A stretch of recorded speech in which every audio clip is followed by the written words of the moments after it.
माँ ने फुसफुसाते हुए मेरे कान में कहा, साफ साफ कह दो, मैं कोई बांदी नहीं हूं। या तो मैं रहूंगी या वे लोग। ये भी कोई जिंदगी है? इस तरह की उल्टी सीधी बातें माँ 2 दिनों से लगातार मुझे समझा रही थी। मैं चुपचाप उसका मुख देखने लगी। मेरी दृष्टि में पता नहीं क्या था कि माँ चिढ़कर बोली, तू मूर्ख ही रही।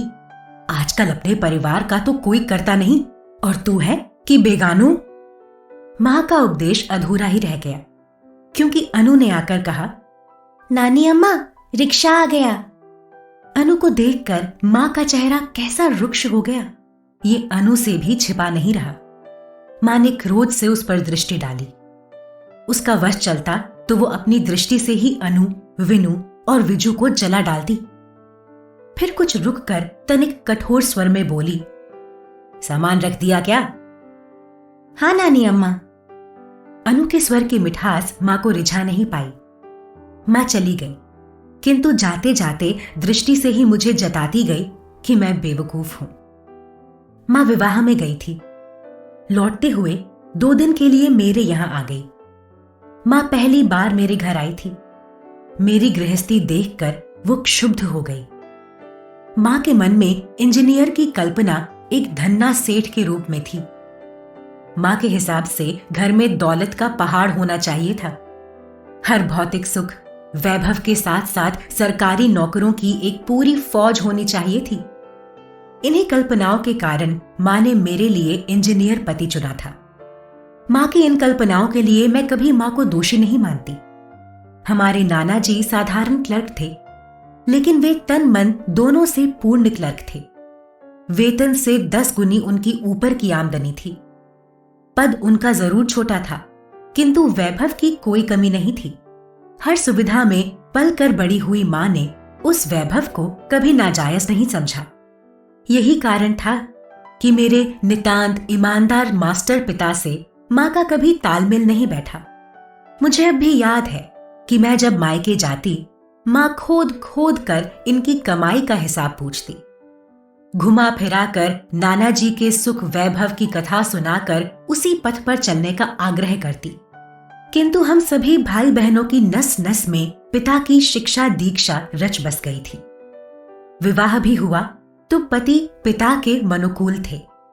माँ के इन 2 दिनों के वास ने मेरी खुशहाल गृहस्थी में एक बड़ा कांटा चुभो दिया। आज जब सभी अपने काम पर चले गए तो रह गई है रचना और माँ की बातों का जाल। रचना को दूध पिलाकर सुला देने के बाद मैं घर में बाकी काम निपटाने लगी।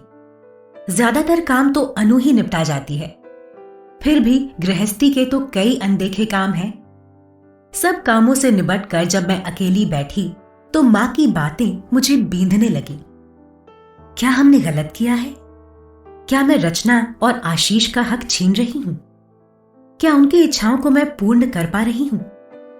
मुझे अपने पति पर क्रोध आने लगा। सचमुच मैं मूढ़ हूं। कितनी लच्छेदार बातें बनाकर मुझसे इतनी बड़ी जिम्मेदारी उठवा दी। मुझे अपनी स्थिति अत्यंत दयनीय नहीं, असह्य लगने लगी। माँ के आने से पूर्व भी तो परिस्थितियां यही थीं। सब बच्चे अनु, विनु और विजू साथ रहे, किंतु आज उनका रहना असह्य क्यों लग रहा है? मन बार बार अतीत में भटकने लगा है। 3 साल पहले की घटना मेरे मस्तिष्क पर भी स्पष्ट रूप से अंकित थी। रचना जब होने वाली थी, होली की छुट्टियां हो चुकी थीं। उसी दिन हमें अपनी बड़ी ननद के यहां जाना था, किंतु वो जाना सुखद नहीं हुआ। उस दिन बिजली का धक्का लगने से उन्हें बचाते हुए जीजी और भाई साहब दोनों मृत्यु के ग्रास बन गए। रह गए बिलखते विलाप करते उनके बच्चे अनु, विनु और विजू। सब कुछ समाप्त हो गया।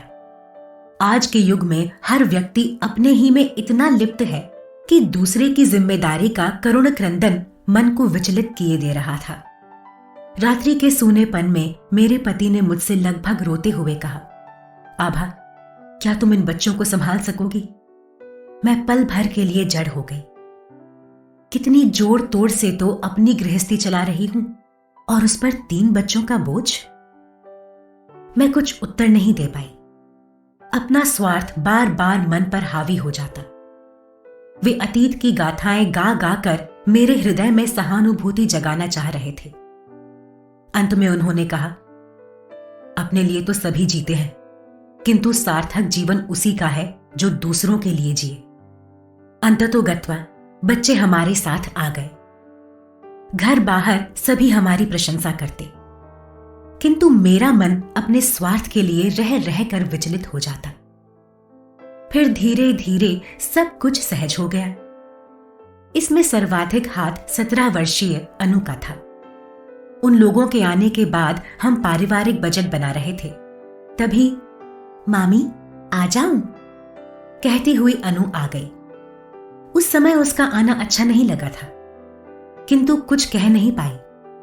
मामी, मेरी ओर देखकर उसने कहा था, आपको बजट बनाते देखकर चली आई हूं। अनावश्यक हस्तक्षेप कर रही हूं, बुरा नहीं मानिएगा। नहीं नहीं बेटी, कहो क्या कहना चाहती हो। आप रामलाल की छुट्टी कर दें। एक आदमी के खाने में कम से कम 2000 रुपए तो खर्च हो ही जाते हैं। मेरे प्रतिरोध के बाद भी वो नहीं मानी और रामलाल की छुट्टी कर दी गई। अनु ने न केवल रामलाल का बल्कि मेरा भी कुछ काम संभाल लिया था। उसके बाद रचना का जन्म हुआ। रचना के जन्म पर अनु ने मेरी जो सेवा की, उसकी क्या मैं कभी कीमत चुका पाऊंगी। रचना के आने से खर्च का बोझ बढ़ गया। उसी दिन शाम को अनु ने आकर कहा, मम्मा, मेरी एक टीचर ने बच्चों के लिए एक कोचिंग सेंटर खोला है। प्रति घंटा 300 रुपए के हिसाब से वे अभी पढ़ाने के लिए देंगी। बहुत सी लड़कियां वहां जा रही हैं। मैं भी कल से जाऊंगी। हम लोगों ने कितना समझाया, पर वो नहीं मानी। अपनी बीए की पढ़ाई, घर का काम, ऊपर से ये मेहनत, किंतु वो दृढ़ रही। इनके हृदय में अनु के इस कार्य के लिए जो भाव रहा हो, पर मेरे हृदय में समाज का भय ही ज्यादा था। दुनिया मुझे क्या कहेगी। बड़े यत्न से अच्छाई का जो मुखौटा मैंने ओढ़ रखा है, वो क्या लोगों की आलोचना सह सकेगा। पर वो प्रति माह अपनी सारी कमाई मेरे हाथ पर रख देती। कितना कहने पर भी एक पैसा तक न लेती। ये देखकर मैं लज्जित हो उठती। वीनू भी पढ़ाई के साथ साथ पार्ट टाइम ट्यूशन करता।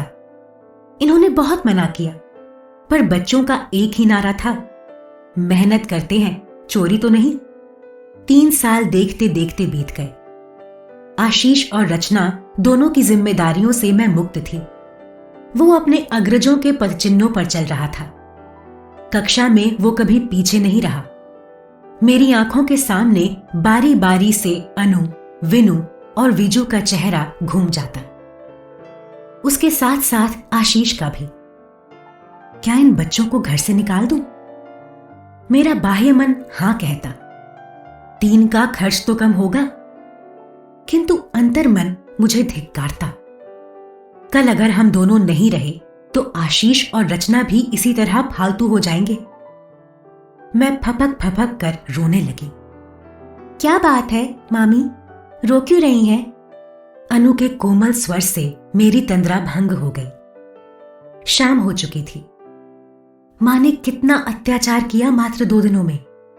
आशीष और रचना को छिपाकर हर चीज खिलाना चाहती थी। बार बार बच्चों को उल्टी सीधी बातें सिखाती। मैं अनु की ओर देखने लगी। मुझे लगा अनु नहीं, मेरी रचना बड़ी हो गई है और हम दोनों के अभाव में मां की दी हुई मानसिक यातनाएं भोग रही है। मैंने अनु को हृदय से लगा लिया। नहीं नहीं, मैं तुम्हें नहीं जाने दूंगी। मुझे आपसे अलग कौन कर रहा है? अनु ने हंसकर कहा। किंतु इसे जाना तो होगा ही। ये करुण स्वर मेरे पति का था। पता नहीं कब वे आ गए थे। क्या? मैंने अपराधी भाव से पूछा। अनु का विवाह पक्का हो गया है। मेरे अधीक्षक ने अपने पुत्र के लिए स्वयं आज इसका हाथ मांगा है। दहेज में कुछ नहीं देना पड़ेगा। अनु सिर झुकाकर रोने लगी। मेरे हृदय पर से एक बोझ हट गया। उसे हृदय से लगाकर मैं भी खुशी में रो पड़ी। आपको ये कहानी कैसी लगी प्लीज़ कमेंट बॉक्स में बताइए और चैनल को लाइक, सब्सक्राइब एंड शेयर कीजिए। धन्यवाद।